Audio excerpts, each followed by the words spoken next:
Et puis, ces dimensions comme ça, très locales, très micropolitiques, peut-être qu'elles vont rentrer en résonance avec des phénomènes de mutation moléculaire à une toute autre échelle, car finalement c'est le plus local qui communique avec le plus planétaire aujourd'hui.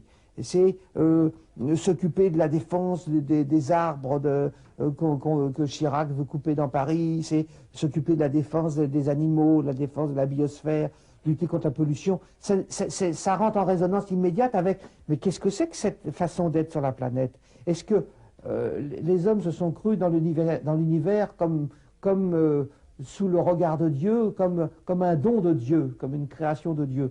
Et ça leur ôtait toute responsabilité à l'égard de la biosphère, à l'égard du cosmos, à l'égard de l'être. Et puis là, on leur dit, aujourd'hui, à travers ces petits actes microscopiques, mais c'est comme tu veux, tu es responsable de ce qui se passe. Tu as une responsabilité éthico-politique pour l'avenir, non seulement de la vie humaine sur la planète, l'avenir de toutes les espèces animales, l'avenir de la biosphère, l'avenir des espèces incorporelles, je dirais même l'avenir de l'être.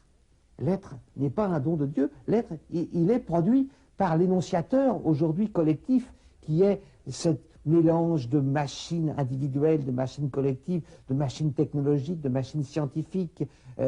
C'est tout cette espèce de rhizome machinique qui produit de l'être, qui produit cette espèce de vertige extraordinaire, qui fait que finalement, d'une certaine façon, aujourd'hui, Dieu c'est nous. C'est ce projet collectif qui